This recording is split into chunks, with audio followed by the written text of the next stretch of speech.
Welcome to Taste the Bickle, everyone!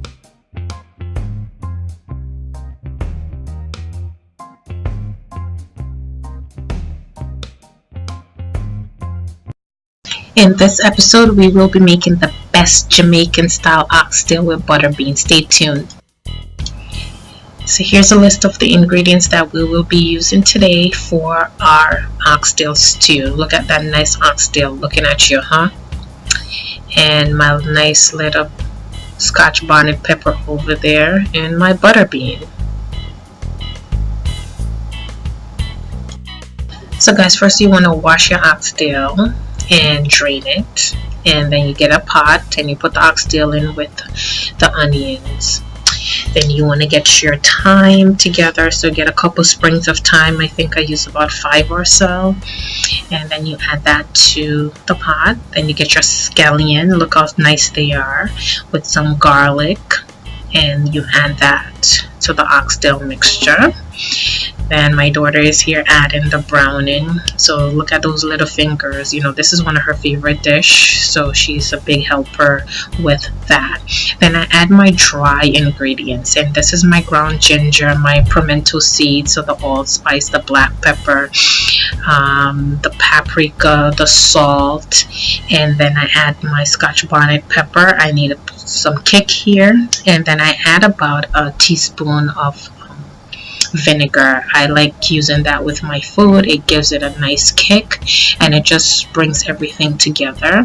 Then you want to like rub all of that nice juicy seasoning on the meat. So you want to get the meat nice and coated, and once it's nice and coated, it should look something like this. And you want to set it aside for 30 minutes or overnight, and then ready to use.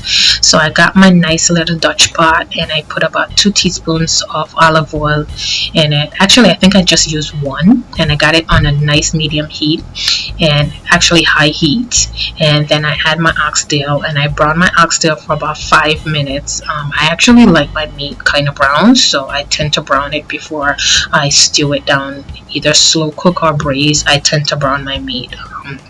Anyway, it just gives it a nice texture and a better flavor. So I did that. I turned it around, and it was nice and juicy. Look at all of the oxtail, the browning, and all that nice seasoning. I actually marinate mine for overnight, so all of that nice flavor is incorporated here in the meat. So you want to stir it while the meat is being browned, and then once the meat was browned, I stirred everything together, and I add 2 cups of water, and I use warm water. I don't tend to use cold water, and I covered the pot, and I lowered the stove to low heat, and I had it cook for about an hour and a half or so. I like my oxtail to be nice and tender, you know, falling off the bone. That's what I want. But during that cooking time, I checked the meat frequently. I wanted to ensure that the flavor was good, and you know, it didn't need anything else. So I didn't add any more water. The pot, when you're cooking on low heat, the pot tends to spring its own juice, so that's really good. And just look at all of this nice deliciousness. You know, I did my testing while I was cooking to ensure that the flavor was just right for what we're looking for and for my daughter's taste, because this is her favorite dish. Then what I did was I add some more fresh scallions and some onions and some garlic. I tend to do that when I'm cooking, when the meat is getting to the finish, to get a nice gravy. And I had that cook down for a few more minutes, stirred it, covered the pot, and then I came back, you know, looked at it again, and then I add my butter beans. I had the butter beans and had it cook for about 5 to 7 minutes, and look at the nice stew. It's nice and delicious, and this is how I made my famous oxtail for my beautiful daughter that loves this dish.